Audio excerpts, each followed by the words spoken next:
sin. Nope, I wouldn't say that word. Like, this is going to be an episode where I don't use that word once. Oh, we'll see. Starting... Remember the idea for the dog collar? The electric shock collar? Yeah, we should definitely still do that, just for the simple fact that it would shock you. I'd do it even if you didn't say it. I'd just be like, oh, you said it. No, in that case, you're fired. You just fired. You got yourself fired. Congratulations. You had a fun job. More people over here to do that job. You had a good job all lined up, and you fucked it up. Well, I was going to say, the best part about, knowing the market... I'm the only one here.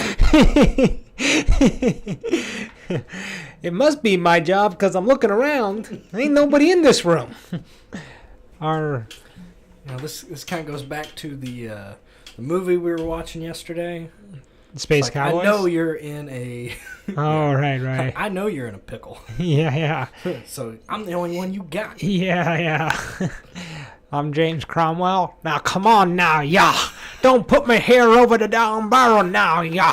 Come on, boy. Ha. I'd never realized his accent was that thick.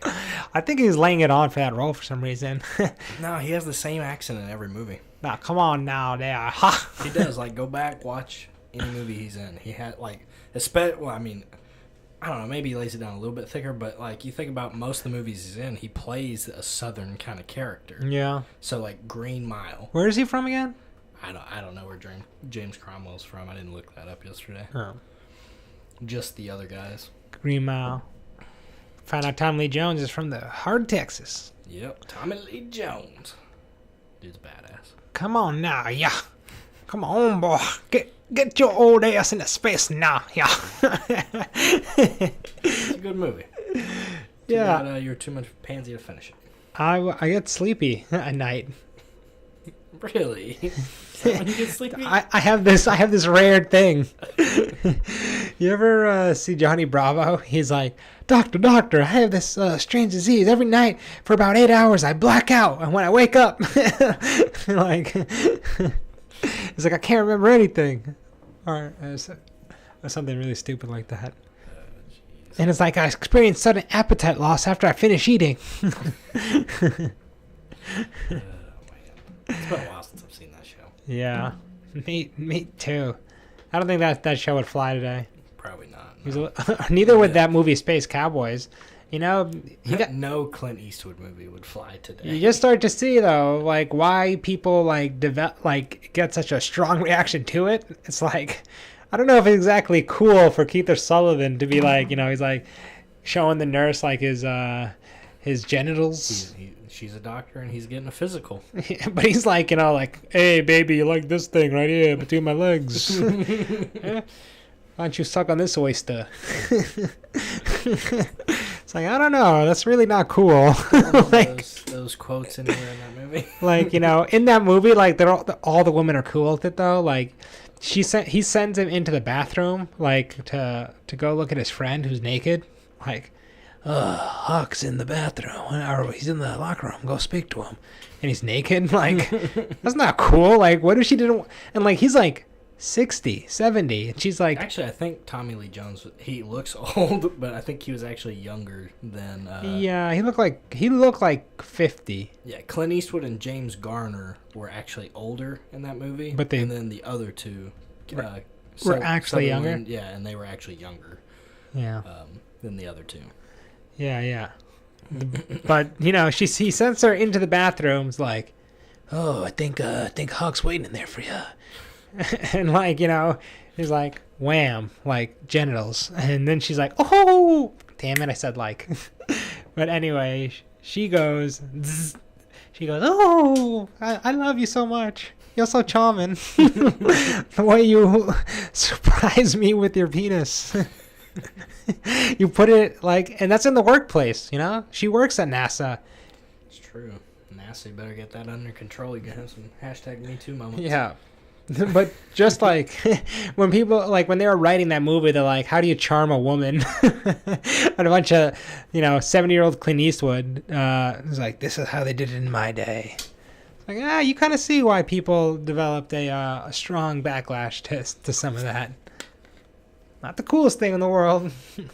No, but I don't know. I think it's not the way I greet people in the locker room. It's just like a different kind of... I don't know.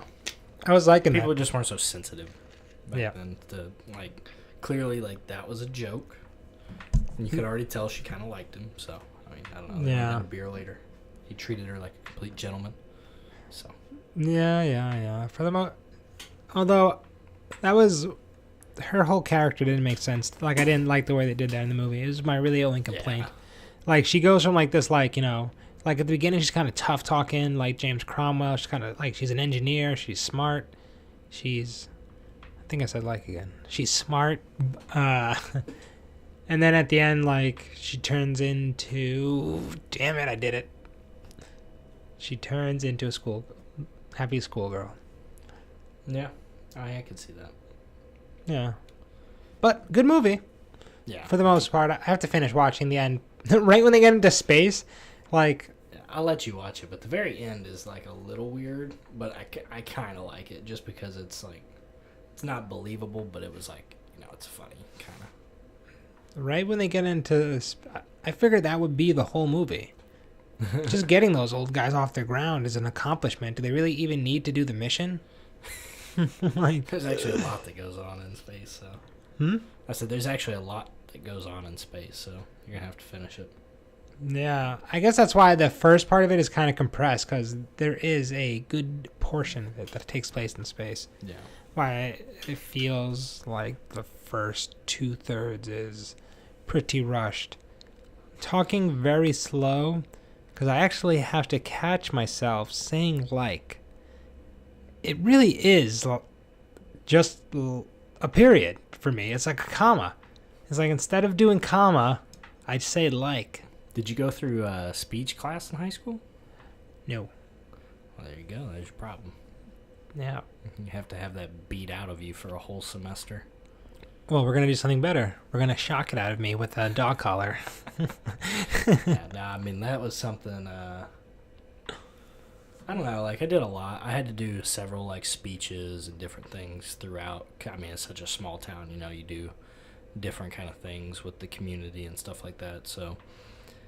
You have to, I guess it works its way out a little bit. Like, I'll still say it, but it's not as much. Definitely not as much as me. So, I mean. When I listen back, it's disgusting. It's every other word. I don't even notice it. Most of the time, you say it so fast, it really is like a comma. Yeah. I like to I like to get those thoughts out there quickly before I get cut off. What are you trying to say? I'm trying to say I'm used to people. I'm used to people interrupting this great flow of ideas coming out. There's just a lot of them. You know, they bunch in there and they come out in floods. I see. All right. So give me.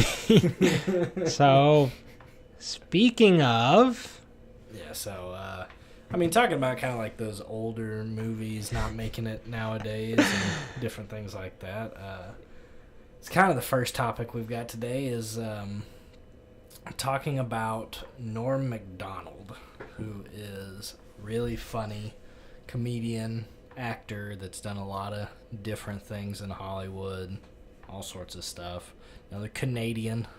Saturday Night Live alumni. Yeah, got kicked off of Saturday Night. Famously got booted out for making jokes about OJ. And Michael Jackson, apparently. It was both of those things together. Michael Jackson. What was his joke about Michael Jackson? Oh, he made a lot of jokes about Michael Jackson. Being a pedophile, allegedly? Uh-huh. He did a joke on Conan's one time. He was like, yeah, Michael Jackson said, you know, when his child is born, if it's a girl, he's going to name her, like, Charlotte or something. And if it's a boy, he's going to have sex with it. Yikes. Like, this is on Conan, too, man. It's just like, wow. Yeah, that's an edgy joke. Goodness. Yeah, and Conan's just like, yeah, he kind of giggles because he's pretty good with rolling with Norm Macdonald, but you know you could definitely tell he's like, oh geez, that one that crossed the line for him. Yeah, Conan is the best at riffing with comedians. He's good at keeping jokes going and like For sure. did it again. But I've had more respect for him over the last few years because I used to not like him very much. I think it was partially because my parents didn't really like him for some reason. Like, just didn't find him really funny. well, he's kind of an absurdist kind of humor. Yeah. I think if you start watching that at a certain age, unless you're already in a comedy like that, it's very hard to adjust to.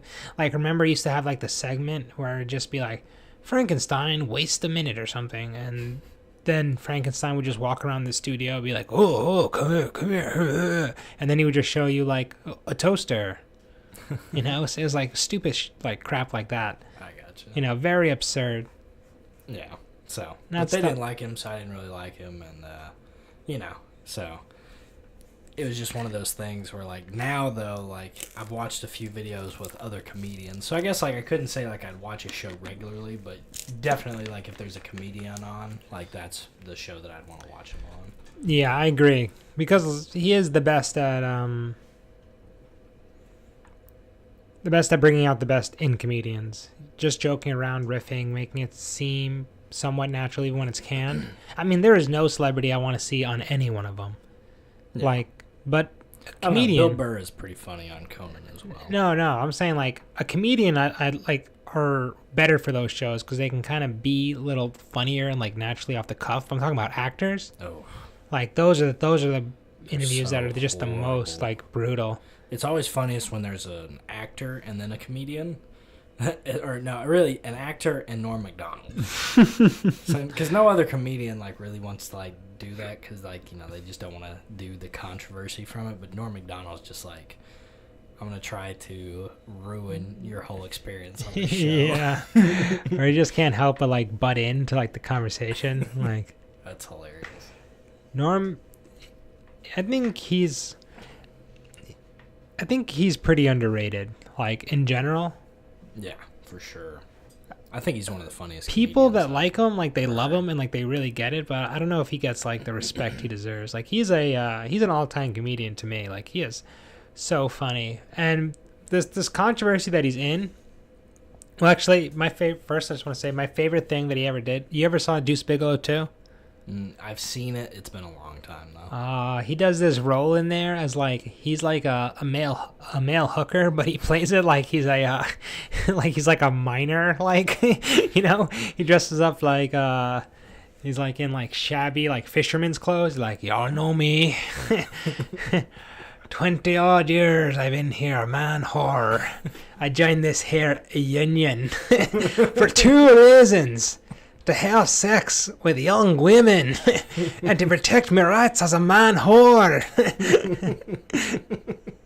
No, when you told me I had to wash my private areas between customers, my private areas, I strongly disagreed, but I stood down. It's like a whole like riff like that. It's literally one of the funniest things in the world. It like makes that whole movie. Like, Well, that group of guys, man, they made some really funny movies. the Happy together. Madison guys, Adam Yeah. Sandler's crew. For sure. Like, I mean, you know, his stuff is... I like that he still does it and doesn't care what people think, but, like, I definitely think Adam Sandler has gotten... I don't know if he's playing more towards children now, or if it's just, like, it's just not as funny to me anymore. That's what I think it is. I think he's stayed remarkably consistent in who he is, but Yeah. it's a problem when, like, your audience grows up and you don't. Yeah. You know, the same humor just isn't going to apply. So... You know, his song is, and like, also, it's just the diminishing returns. Like, if the joke is always going to be kind of similar, then eventually it's just like, it's going to be less funny. When you see something that's like strange for the first time, it's like, oh, that's funny. Like, he's, you know, he's doing like, hoobada-woobada-ba. That's my Adam Sandler impression. Yeah, he does some weird You know, voices. but I actually think, what do you think about this? I think his best movie is Click. That was a pretty good movie. I think that's his best movie. You know, in terms of it's pretty funny, but it's It's just also not a classic, though. it's not a classic now in the way like Billy Madison is. Yeah, Billy Madison and Happy Gilmore. Right. I do think those are definitely more pantheon movies for people, but the reason I feel like Click is just a better movie is because it's not as stupid, you know, like That's true. It's definitely true. like Anchorman is kind of like that, but I kind of have to take points away from it just from being like, you know, it's just a completely dumb movie. Like there's no like, you know, good plot in the middle. You know, it's just like moving along to get from like gag to gag. Like there's like a, you know, I mean, like there's nominally a story, but like no one really cares. You know, they want to see him like chasing around the penguin around his mansion, and remember when his friend at his graduation party just sitting there spraying the kid in the face with the water. Billy Madison. Yeah. Isn't that Norm Macdonald just doing that? Yeah, Norm Macdonald's the friend. He's just shooting that kid in the face. Yeah. Stop it, mister. Stop it. He's like, we called this shit poo. Like, it's really dumb. Like, you know what I mean? It's so juvenile and it's like so poorly made. That's probably why I liked it when I was in high school. Yeah, like it's fun. Like, you know, it's a fun movie. Like I'll still go back and laugh at some of those like things. Like Chris Farley being the bus driver that Veronica Vaughn is one hot piece of ace. Me and her got it on. No, you didn't. Yeah, but a friend of mine and her. No, they didn't. Yeah, but you could imagine. Like that whole character is hilarious. Yeah, definitely. Like, but you know, I think Click is just, it has like some of the same laugh, but I actually found Click to be really like emotional. Yeah, no, it definitely has that side to it. Yeah, like the part, I don't think like, you know, I got a little misty. I wouldn't say I cried, but like at the part where like he's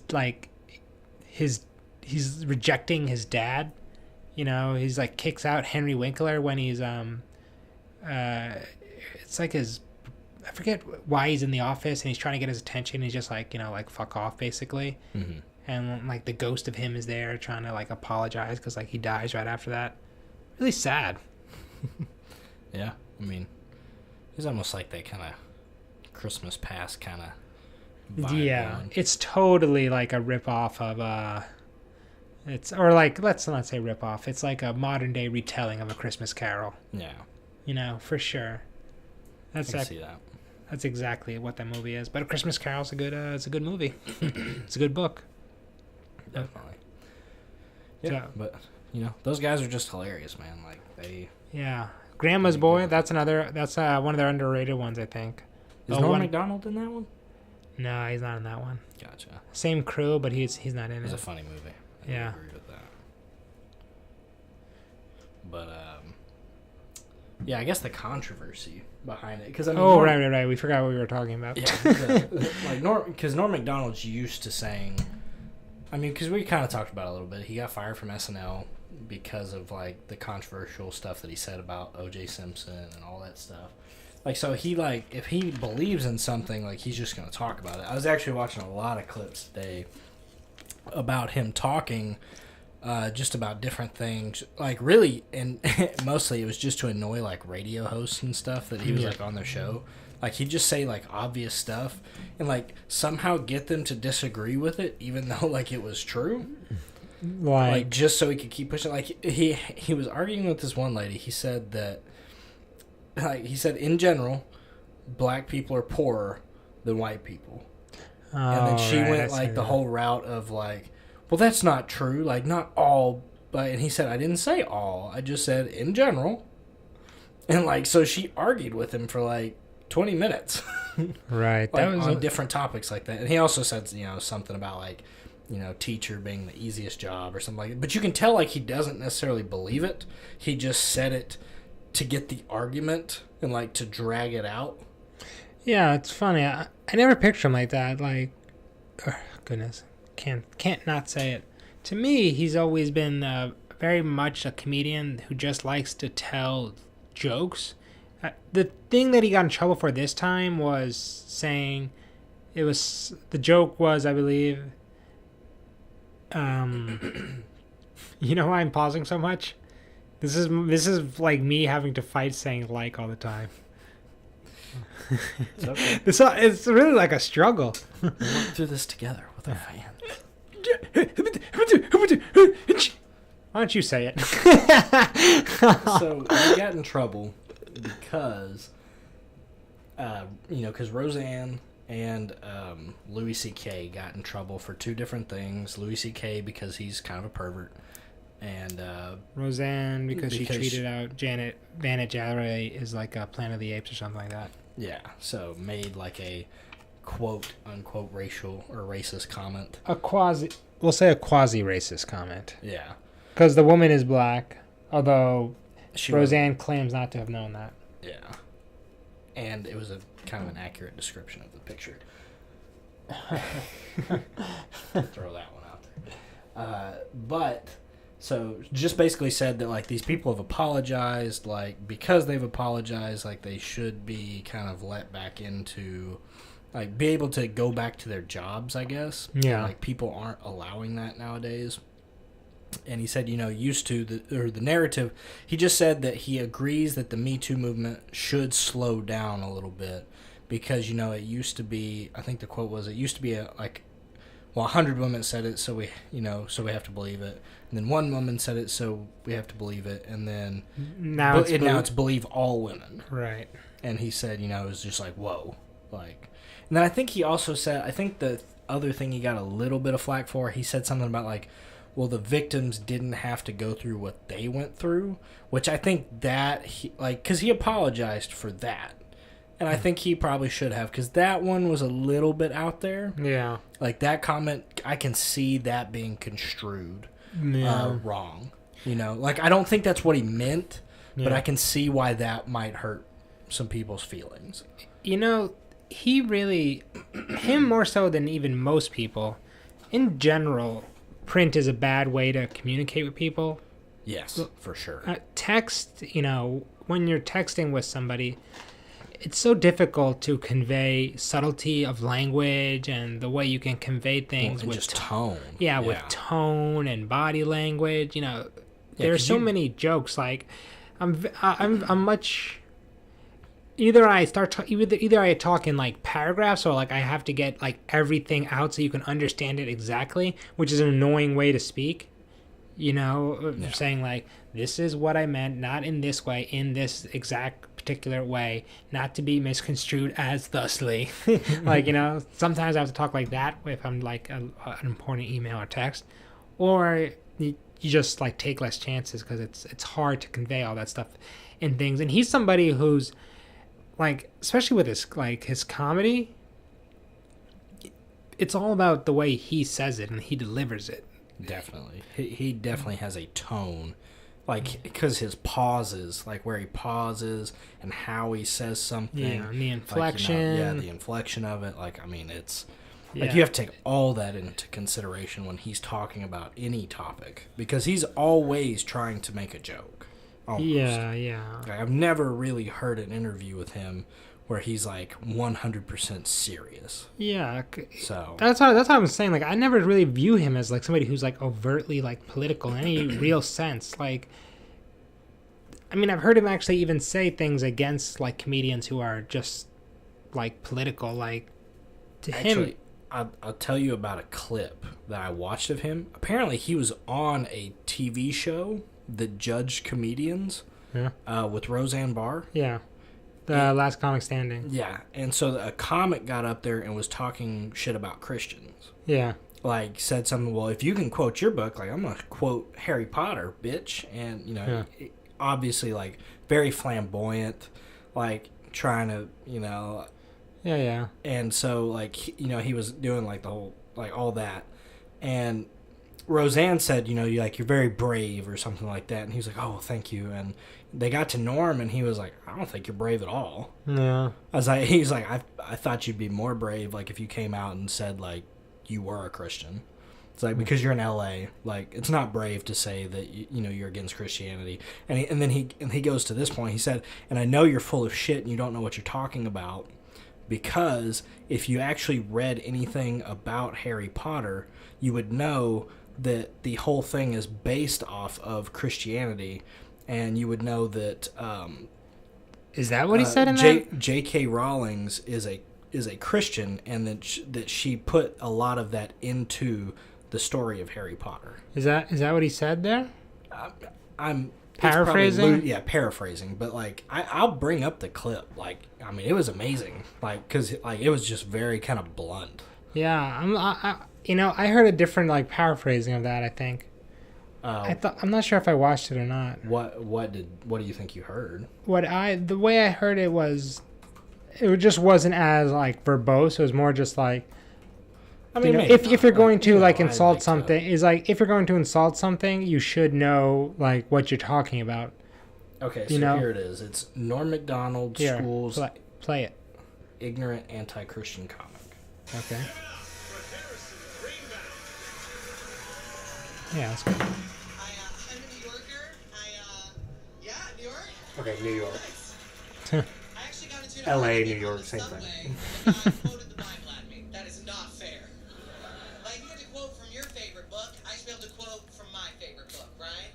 He was like, men do not live on bread alone. Matthew 4:4. And it's like, everybody's a little bit magic. Harry Potter, chapter 7. Okay, so that's him doing that. I'm going to skip forward just a little bit. It's not a fair fight.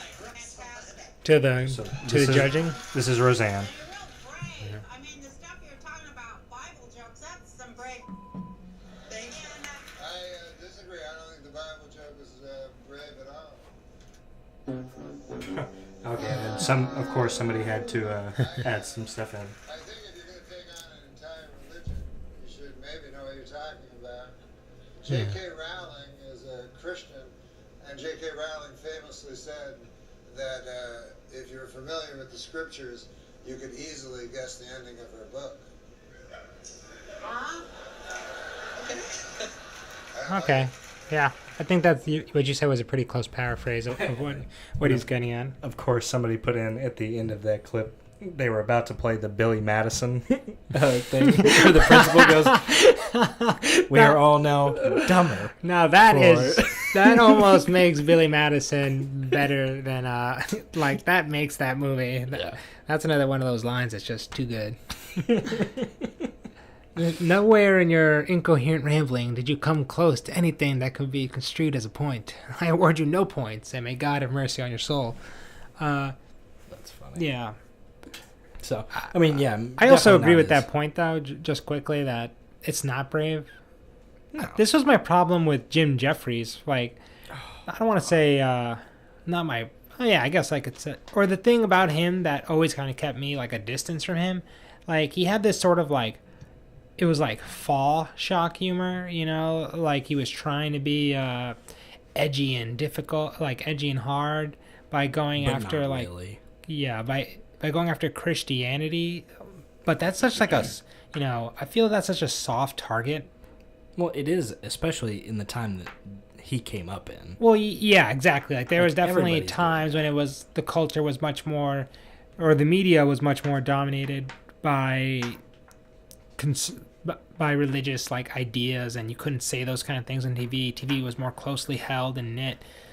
But these days, like, that stuff gets around all the time. You know what I mean? I mean, South Park had Jesus going around, like, killing, going into, like, into Iraq to save Santa Claus and was, like, shooting up people. And the funny thing is, too, like, you listen to even the South Park guys, like, they talk about, like, Christians weren't bad with their show. Like, they said, like, the only thing Christians ever wanted them to do with their show was not cancel it. They just wanted them to move it to a later time. Yeah.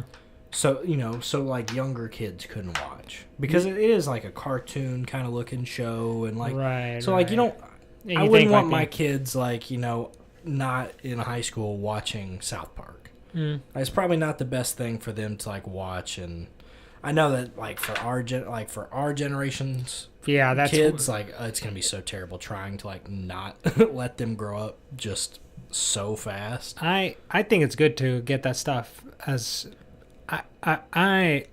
goodness, this is me trying not to say like it hurts. I grew up with all sorts of like way mature shit around me when I was No, I mean I definitely did too, but I also act like I'm like 40 now too. But So that's what I'm saying. I think that stuff, it grows you up. In some sense. I think don't I know. think it depends. Like, it has to be at a certain, like, it's got to be a little bit here and there. I don't think it's just like, I don't know. It's tough. It is tough. Raising kids is a difficult thing. Yeah. I've been thinking about that recently, but we can move on. I just wanted to quickly say that I do agree with that. At that point, it's really not brave. It's a joke that everyone's kind of been saying it now for like since like at least the 70s, we could say 70s, 80s. Like it's beating a dead horse. Yeah, it's like okay, like it's fine. Like you can say it and everyone will agree with you. You'll get. I mean, some atheists would argue against that, like argue against just that point. That's like if I say like, oh come on, Christianity's not that strong in the culture, but you never see a presidential candidate who's an atheist. Although I think you could these days. I really do. Yeah, I mean, people are so just like past it. I think at this point, I don't think that's necessarily a good thing either. But I think it is what it is, right? Yeah, like definitely what it is. Yeah, People have kind of especially like America. We still have a little bit of it left. Yeah, like, it would still hurt you if you tried to run on that platform, I think, but not as much as it would have in the past. But like any other country, though. Like Britain, nobody runs on that stuff. Or like They're any all other very- Western country, you should say. Yeah, any other Western country. I don't think, they've never had a Christian president in Iran. So how about They that? have their own. Not brave. Yeah. See, that's the thing too. Is like I think. Well, also though, like that clip, like he had another portion where they interviewed him after, and he said a couple other things too that I remember reading, and Yeah. maybe that's where some of my paraphrasing came. Right. from. No, that is. It was a long time ago where I saw that. And I only remembered him saying like that you should know what you're talking about. Yeah. Yeah, I sure. I forgot It the was rest just of it. How much more like that he said that specific part about J.K. Rowling. Yeah. Interesting. Which is funny to me, like because I've actually heard that because that's not an original joke either. I've heard that joke a lot. The one that's like Or maybe you get to quote maybe that one was original, but I've heard the same thing. same, like, people variant? quoting Harry Potter when people, Yeah. quote the Bible or something like that.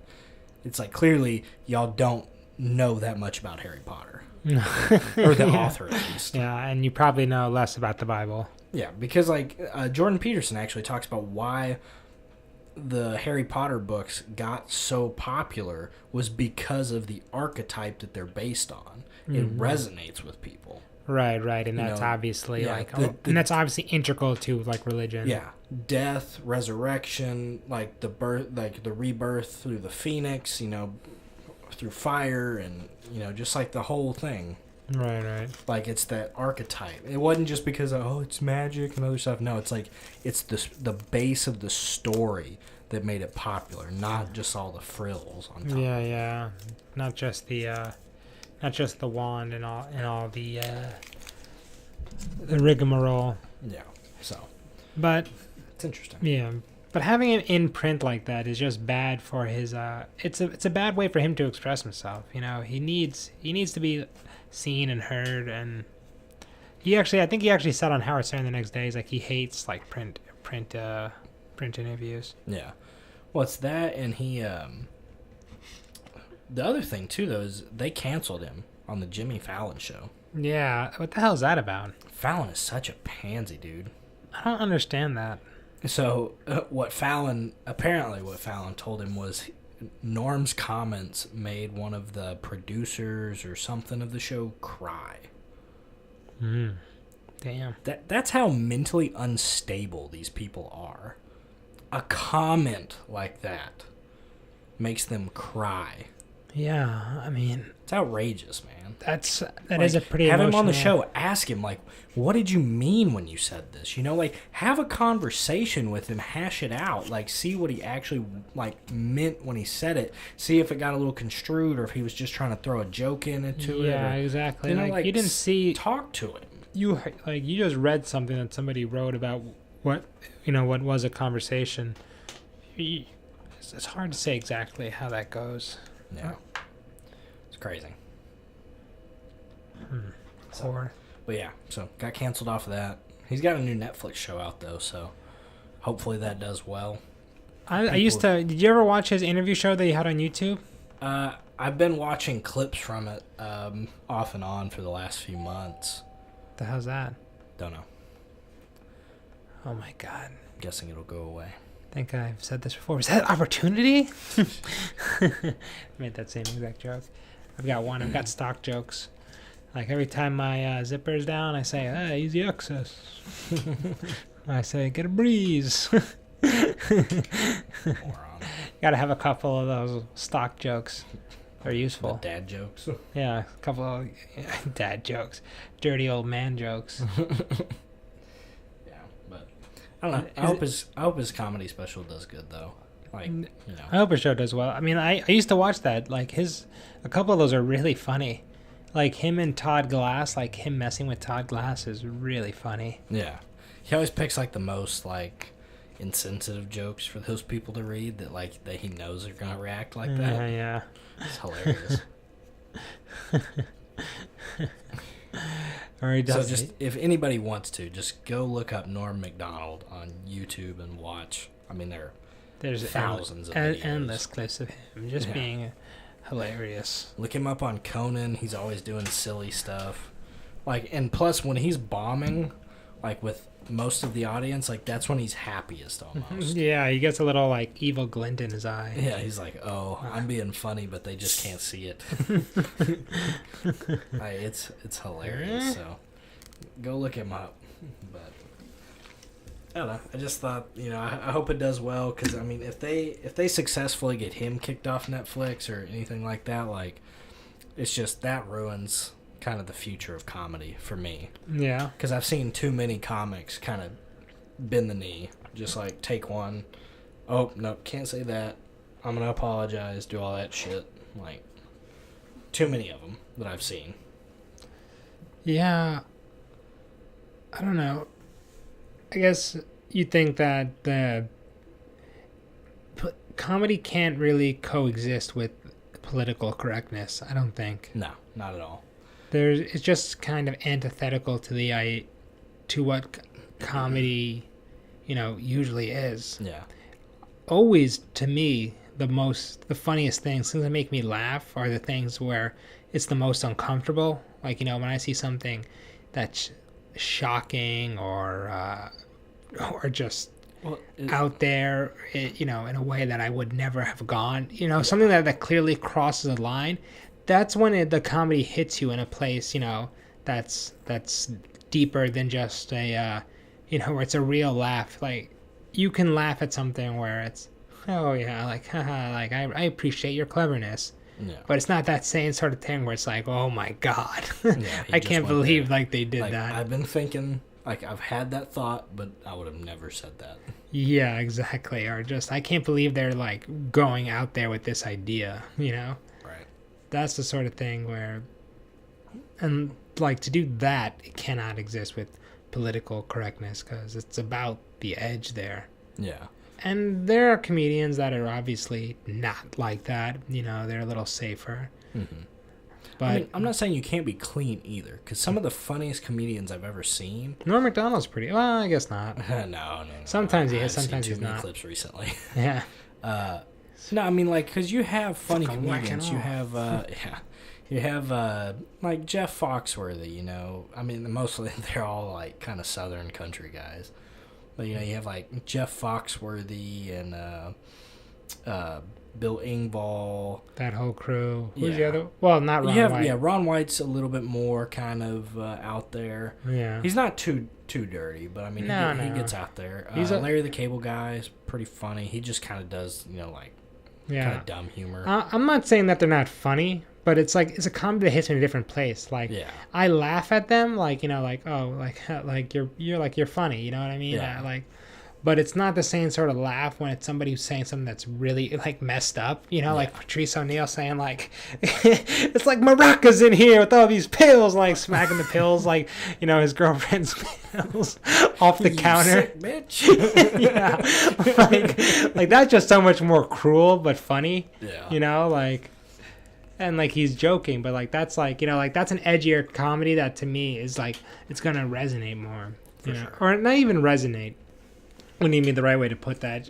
It's just a deeper level. yeah, it's just a deeper level of laughing. It's kind of hard to explain it because both of it just seems like laughing, but it's like whoa, you know, when they get you in that place where it's like I can't, but like, you know, like this guy's twisted. No, like, for sure. I mean, I've just seen too many comedians, you know, that, like Amy Schumer used to be funny, like Sarah Silverman used to be funny. I mean, Amy Schumer's, you know, if you want to call it a problem, because she's huge, so yeah. you know, calling it a problem is maybe a strange way to put it.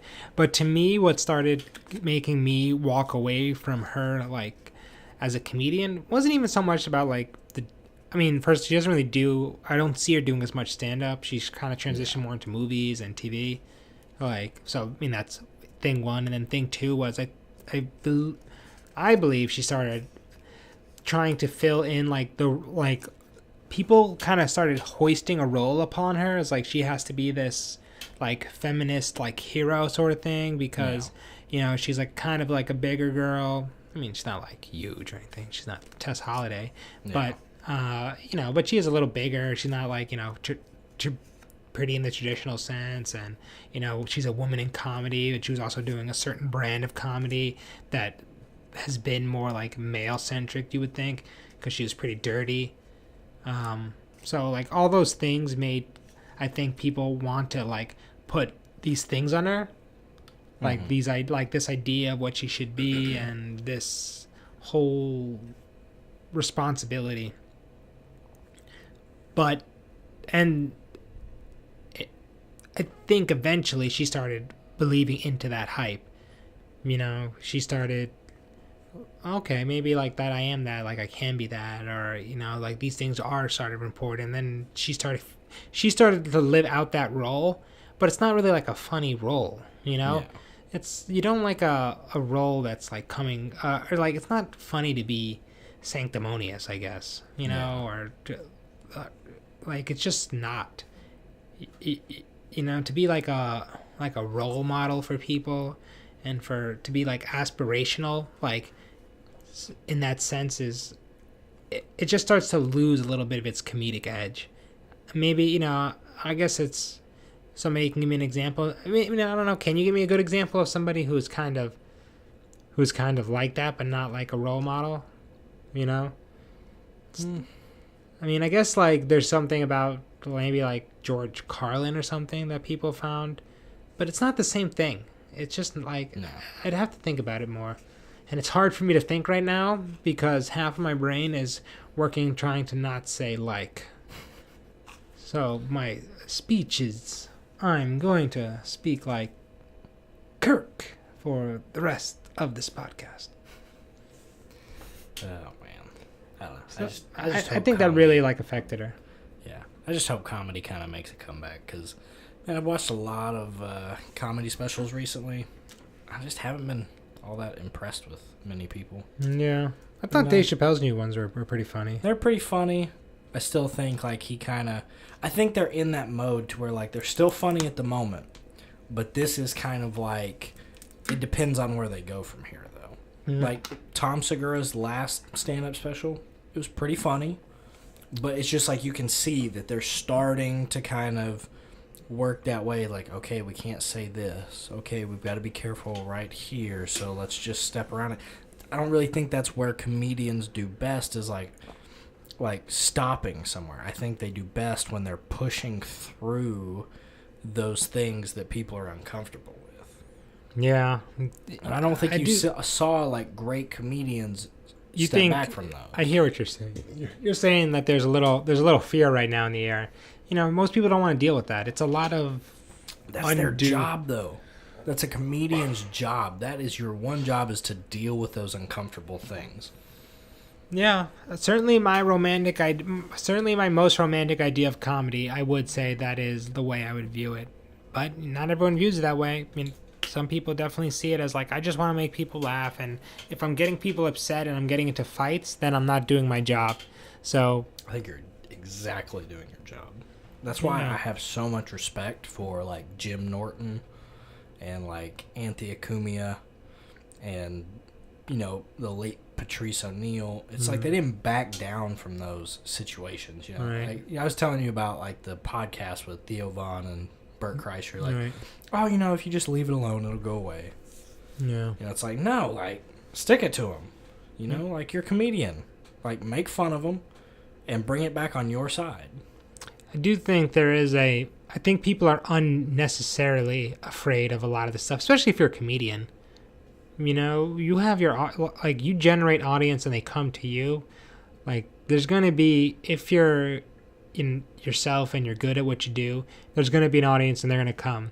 And there's a lot of noise on Twitter and social media, but that doesn't necessarily mean that it's out there in a larger sense. It's not necessarily going to tank your career. I think, and also initially with these things, it's more like a game to them to get something, find something offensive, bring it to your people, have them all go like, hug. Well, then you have to work it out to actually make people laugh with it too, because it's not just like say it.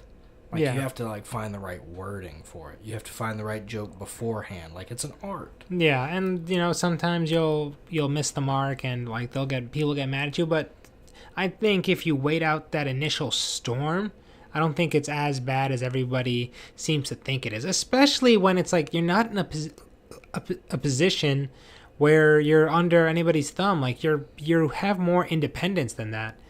Yeah. Just because you get some. I mean, most people don't even know about these things that are going on. Like they really don't. People don't. It's not like the whole world is paying attention to online Twitter mobs. It feels like It's the like most. maybe 5,000 people. Yeah, it's like you feel like, yeah, exactly. That's nothing. Like you feel it intensely because to get anything from like negative from a person, like for most people, unless you're a sociopath, it's like it affects you hard. You know what I mean? I was joking like a couple weeks ago about the kid that was like wow to us not knowing how to do like shit online. You know what I mean? Yeah. And like it's not like I was like, but like that's just one thing. Like, if you got a bunch of those, even if it's like 100, like, right, 100 to the population ain't nothing. It's not really shit, but you're gonna feel it. You're like, if it was 100 people saying you suck, like, if you're looking at America, 100 ain't nothing. But when it's just focused on you, one person, 100 feels like, oh my god, the whole world is like collapsing in on me. Yeah, but if you have independence, you shouldn't like worry about that sort of stuff because it's not like they can take, they're not going to take your audience away from you unless like you truly think you did something wrong.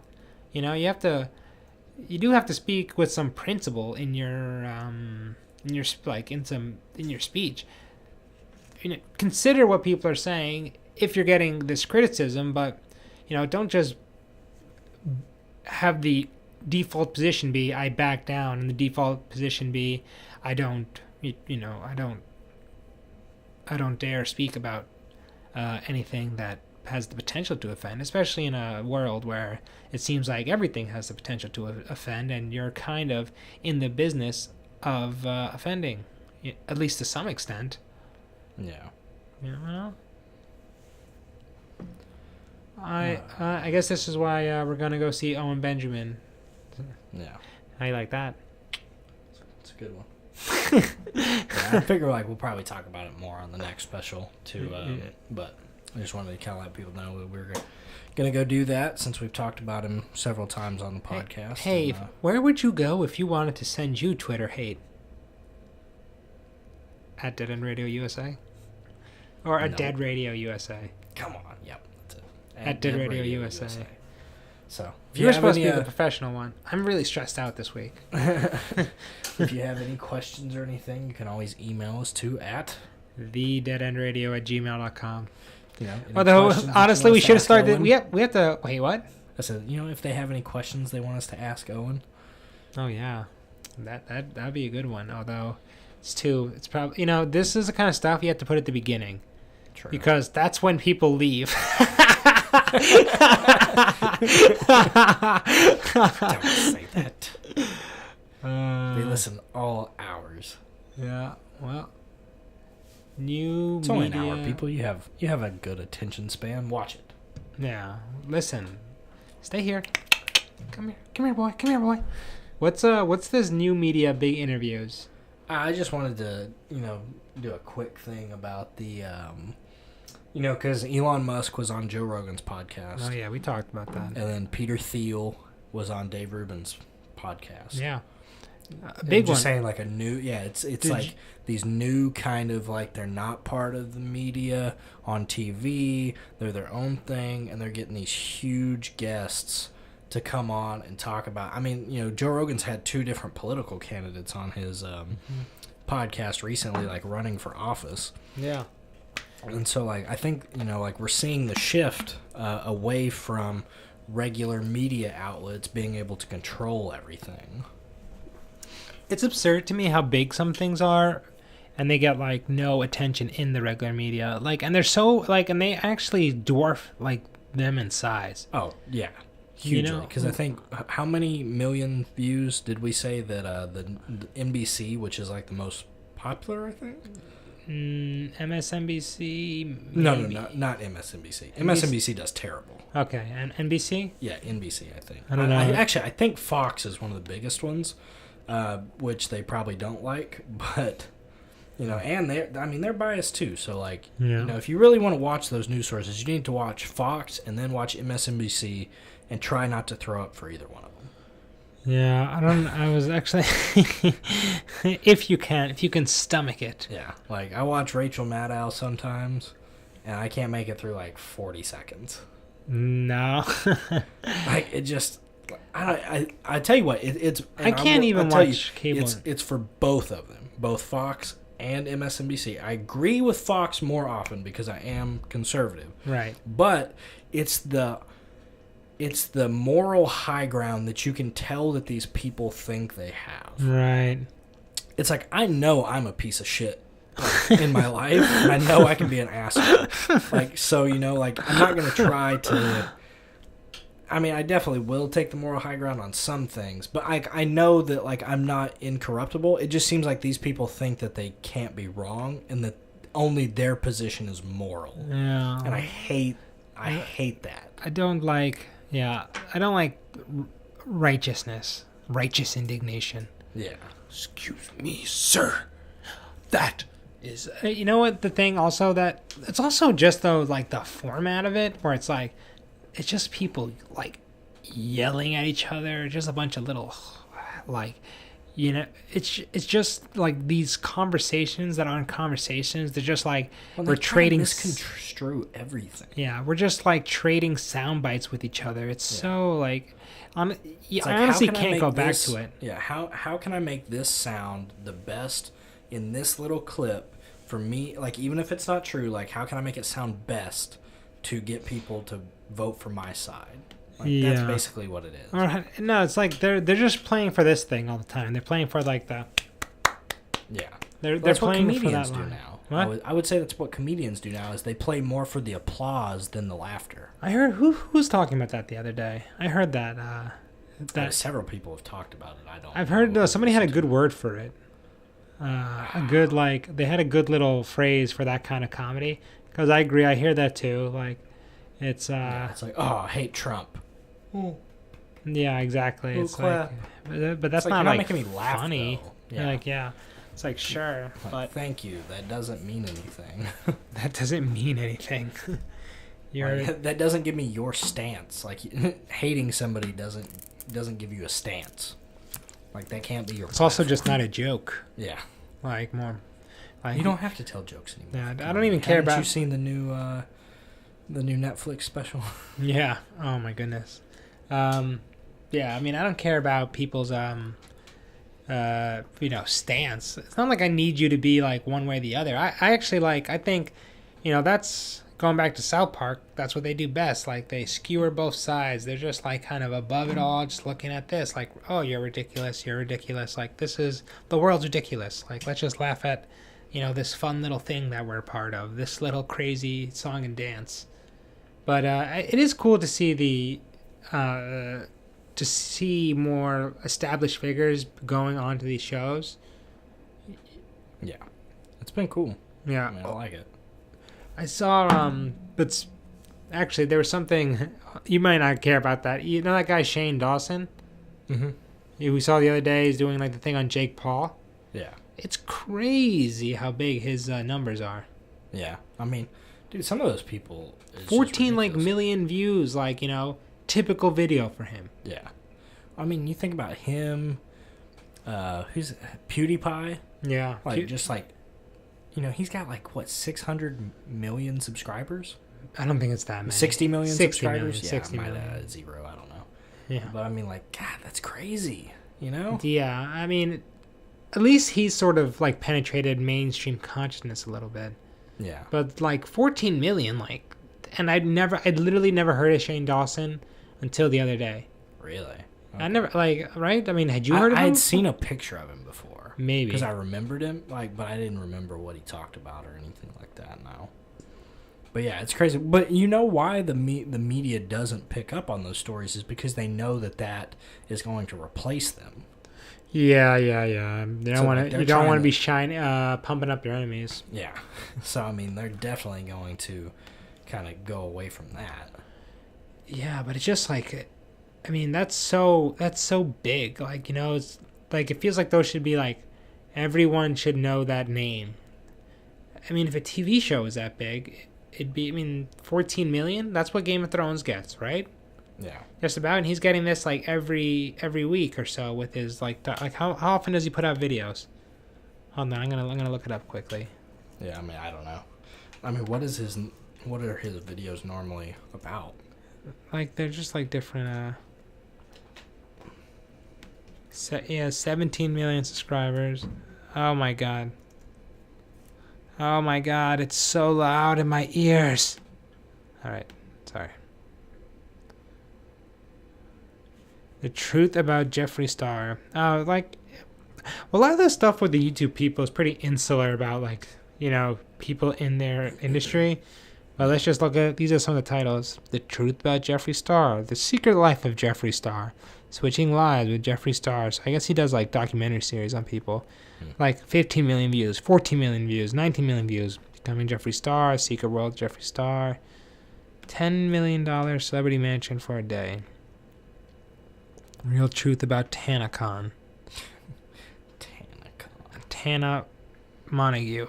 Like, I've only started to learn about these people more recently. Yeah, but, like, they're huge, though. Yeah, but I feel like I mean, there's a few, like, where outside people seem to know. Like, Jake Paul, I think you could say that to most people and they would know that. Right? Yeah. But I don't think if I tried to start, like, a Shane Dawson conversation with the typical person in my day, you know, no one knows who that is. It's weird. Because that's huge. I mean, it's literally like a Game of Thrones episode every week. Right? It is true.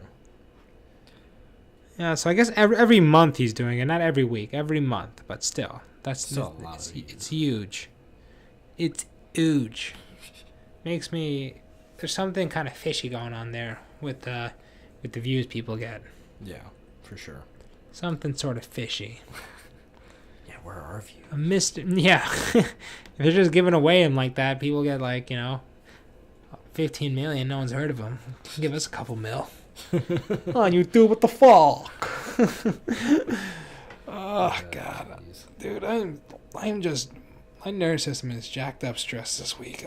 I gotta stop drinking coffee and working out. I can feel it in my back. I think that... No, I don't think that's the right...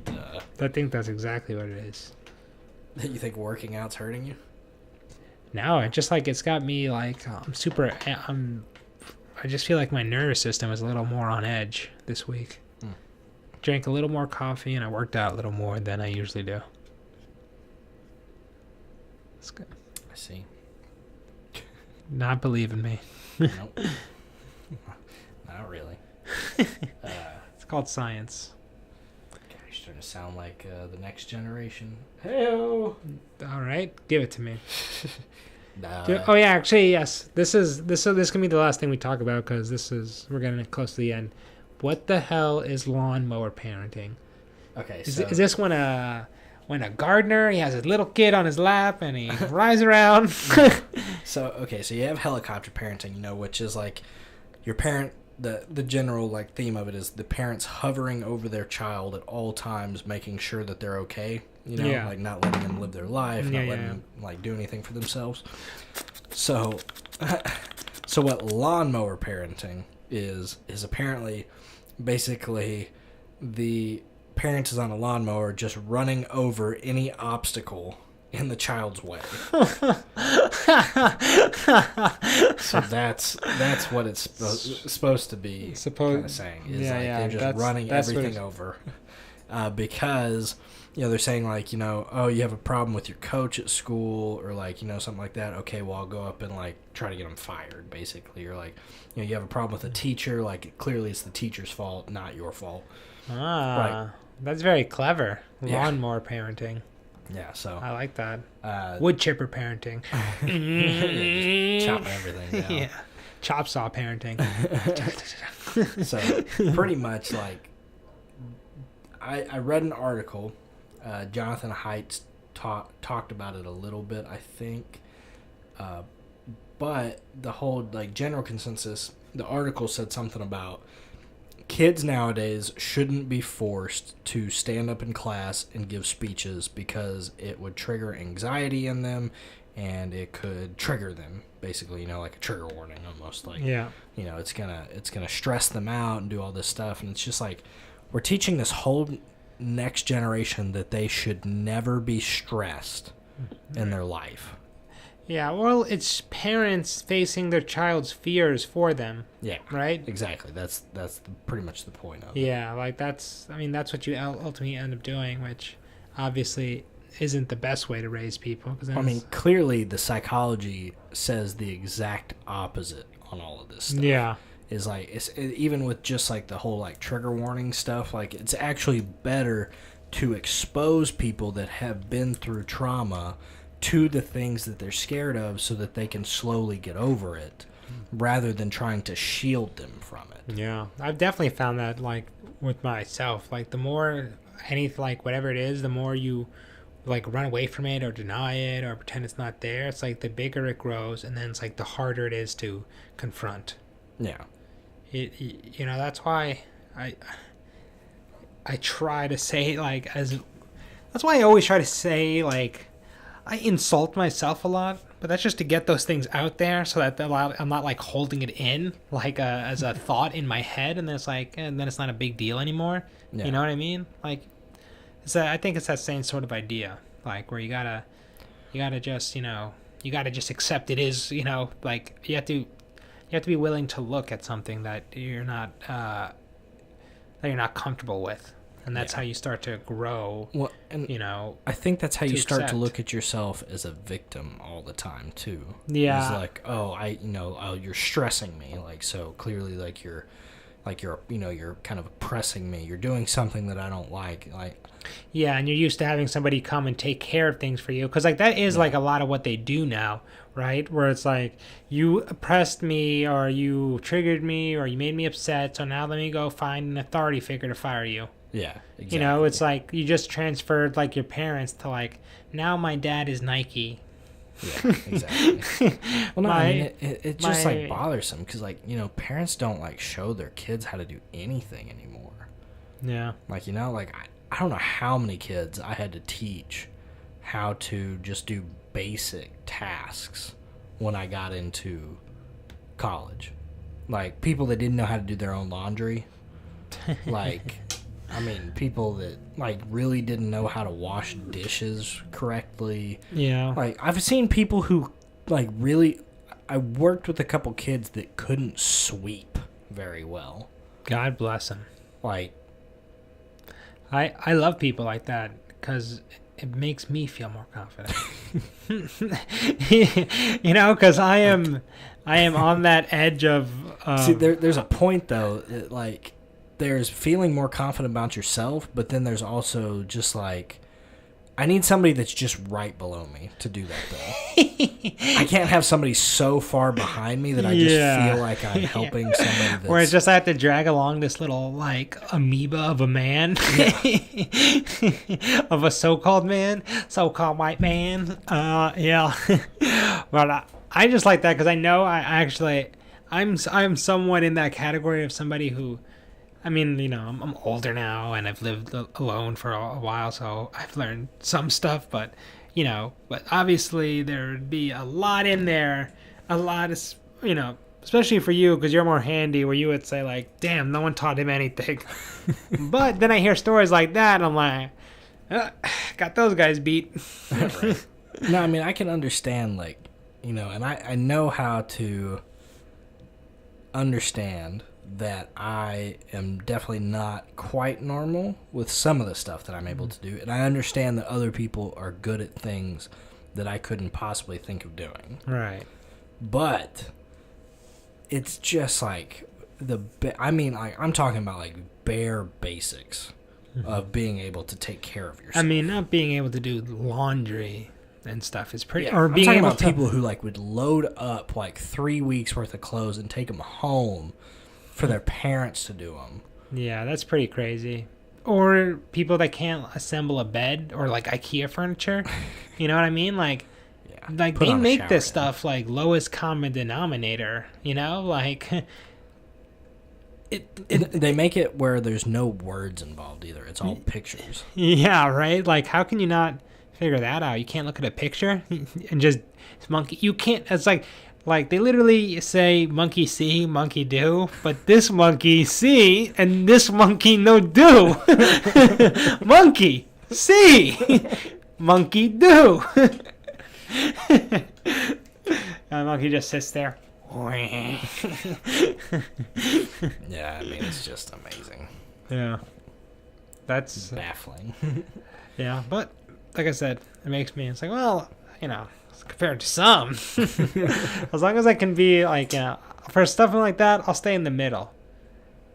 There's other things I want to be okay. in the upper quintiles. Yeah, I'm not even saying I'm not saying you have to know how to use like mini tools, like basic things. I'm just saying like know how to survive on your own, like without your parents. Yes, thank you. That's I think that's good enough. That's what I'm saying. You need to have at least most of that down by the time you leave at 18. You can still be growing after that point, but you should have the basics out of the way before then. Yeah, know how to pay I was doing laundry at 13. Mm-hmm. Like, and I mean, just basics stuff like that, like mowing the lawn, doing other tasks. Yeah, Like, I think the making thing kids that, do that. We didn't get an allowance either. Our allowance was like, okay, like we're gonna go get clothes. we allow you to live in our house. Exactly. And we also, we provide you clothes and food and transportation, and it's like, so this is what you're going to do because of all that. Yes, that's a lot. Yes, that's a lot of things they're allowing and they're giving you. Yeah. So, and don't feel entitled because you did something for your parents. Yeah, I have to say, I am very grateful I did not grow out to be a very entitled person, because that is to me one of like the most uncharismatic things that you could be. Yeah. Like, there's just makes you nothing wanna throw worse up when you see it. Yeah, Just like, than seeing people who are just feel super entitled to things, that they haven't, especially when they haven't earned it. You know what I Yeah. mean? Like, well, actually, I don't want to talk about this on air, but it might get too personal. Okay, that's a good place to end it. We're just about at that time anyway. Any parting thoughts? I think next time we're going to do a little bit of research, and we're going to come back and talk a little bit more about... Oh, yeah. Well, we can do one. We can have definitely put in one more. Yeah. Yeah, So this we're going week. to talk about Google and the new video that came out in the next podcast. Yeah. And we're also going to talk about seeing Owen Benjamin live. Oh, yeah, So- yeah. Good. So we'll have good stuff for Sunday then. Yeah. We have several good things to talk about. All right. Take care. Later. Okay, and thank you for listening. Do you want to thank them? No. So ungrateful. If you would like to email us with suggestions or mean, hateful things, you can reach us at thedeadendradio@gmail.com. or at Dead Radio USA on Twitter. Where But- my lucky co-host will be insulting people he doesn't like. Yep. But remember, if you send us bad things, I will come after you. We're just instigating war. And that'll be at the end of all these. So now, just for God's sake, don't get us in trouble. All right. Goodbye.